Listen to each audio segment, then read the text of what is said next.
السلام عليكم ورحمة الله تعالى وبركاته. أنا السلام يا قيارة دمان تسادو دنتهين meel kastood kala joogtaan dunida daafeed halkaad igala socotaan waa janalka ladan cabdo u fadlan dhegeysta haddii aad igu cusub tahay isku day inaad janalka inaad subscribe gareyso kambalelkan oon ka dhigato si uu kuu soo gaaro muuqaal kastoo aan soo sheer gareey biidinillah. Haddii aad ila joogtay waad ku mahadsantahay ila joogistaada qiimeyntaada quruxda badan fadlan commentiga dhiirigelinta qaybta commentiga waa ii muhiim like sharena waa dhankaaga insha allah. Soo dhawaada mar kale waxaan rajeynayaa dhammaantiisa inaad caafimaad qabtaan sidaan aniga wuu caafimaad qaba alxamdulillah.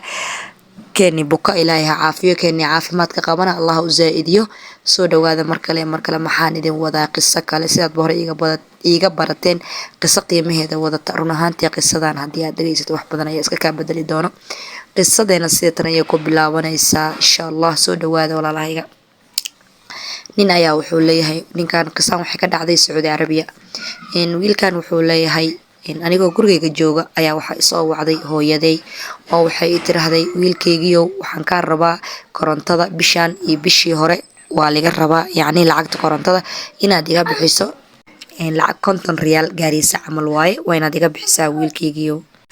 Wuxuu ku dhahay hooyaday waxaan dhahay hooyo hadda aniga wax ma hayo 50 riyaal bis ayaan hayaa 50 kaasna aad waa kan adiga aad rabto laakiin wuxuu dhahay hooyo ilaa waxaan rabaa bisha يعني هذا مدة وحان ربا إلا بشينا كوجارو marka maxaad u weydiin weysa walaalahayga kale si ay iyaga u bixiyaan korontada.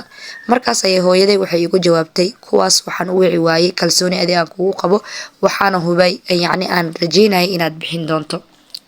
Wiilkii wuxuu dhahay waan iska seexday habeenkii yacni hooyaday markay telefoonka ka baxday qadka iga baxday waan iska seexday wuxuu dhahay laakiin habeenkaas oo idil wuxuu dhahay hurdo xasiloon ma hurdeynin waayo ereygii hooyaday inaad adiga ayaan kalsooni kugu qaba ayaa qalbigayga gubay lacag kalena meel kuma ogeyn. wuxuu dhahay waaga markuu dilaacay waan soo baxay lacagtii ayaan soo qaaday 50 riyaal waxaan imaaday guriga hooyaday waan soo baxay ayuu dhahay guriga hooyaday ayaan soo imaaday meel saa iga sii fogba may deganeen albaabka ayaan soo gargaraacay hooyo waxaan ku dhahay hooyo keen warqada korontada lacagtaan ka soo bixiyay. Markaas ayay intay qosashay waxay tiraahday waan ba ogaa inaan kalsooni kugu qabo oo lacagtan iga dhiibi doonto. waan soo baxay ayuu dhahay korontadii lacagtii ayaan soo qaaday waxaan imaaday koronto meeshii lagu bixinay korontadii ayaan bixiyay waan iska soo baxay ayuu dhahay anigoo in yar oo cabaar markii aan soo socday ayaa teleefonkeyga ii soo dhacay. Teleefonkii markuu ii soo dhacay waan ka qabtay waa nin aan saaxiibanahay wuxuu igu dhahay heblow waxaad imaataa meel hebel yacni waxaa jirto dad mas'uul ayaa iskugu imaanay waa inaad meeshaas imaataa. haye ayaan ku dhahay waxaan ku dhahay locationka ii soo dir yacni meesha ay tahay waa inaad ii soo dirtaa locationkeeda sidaas ayuu ugu soo diray. wuxuu dhahay meeshii ayaan aaday anigoo meel kale ku laabanaysa meeshii ayaan aaday meeshii markaan aaday oo maxaa la dhahay in cabaar aan joognay waxaan ka dhex kasay nin oo yacni aan saaxiib ahaan jirna ayaa ku dhex jiro. Ninkii ayaa igu soo laabtay oo wuxuu dhahay hebel ma fiican tahay sidee tahay xaaladaada adiga in cabaar markaan is wareysanay ayaa wuxuu ii soo dhiibay warqad bashqad yar ayuu ii dhiibay wuxuu igu dhahay lacag yacni bashqadan adiga ayaan kuugu talagalay waa hadiyad. waan furay warqadii markii aan furay waaba 50,000 oo riyaal.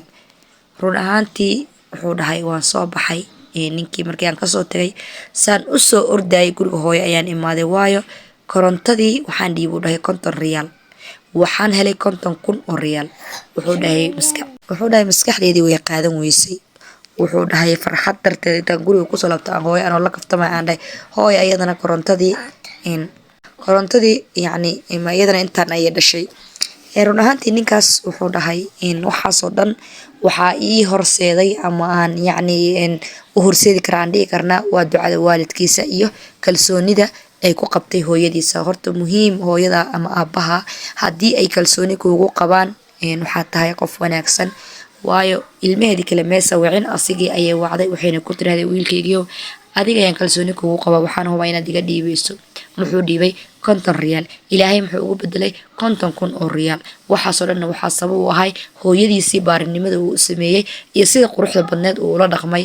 50kaas wuxuu dhahay haddii aan reeban lahaa oo aan yacni maanta xaalad ay emergency igu imaan lahayd waan bixin lahaa oo way iga dhammaan lahayd yacni wanaagna ma heli lahayn hooyadayna waan u diiday yacni hadda wuxuu dhahay lacagtii meel fiican ayaan ugu bixiyay hooyaday niyadeedina waa u dhismatay ilaahay subxaanahu wa tacaala wuxuu ugu bedelay 50,000 oo riyaal.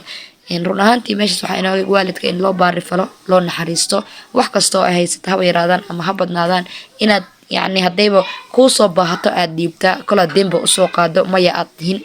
marka waalidiinteenna inta dhimatay allah ha u naxariisto, inta noolna ilaahay ayagana ha u dambi dhaafo oo ha u naxariisto. sideeni halkaas ay nooga eg tahay. fadlan la wadaag walaalaha kale si ay ayagana ga faa'iidaystaan. ilaahay subxaana watacaala waalidiinteena ha inoo dhaafo, waalidiinteena abka ab meeshaan kasoo farcana ilaahay subxaana watacaala ha u naxariisto oo janno firdowsa ha geeyo insha allah. aan ku salina xabiibkeena maxamed salawaatullaahi rabbi wasalaamu calayhi. allahuma salli wasalim calaa nabiyina maxamed. waxaan idinka tagay tan kuleeto dambe wabilaahi towfiiq wasalaamu calaykum waraxmatullaahi tacaala wabarakaatuh.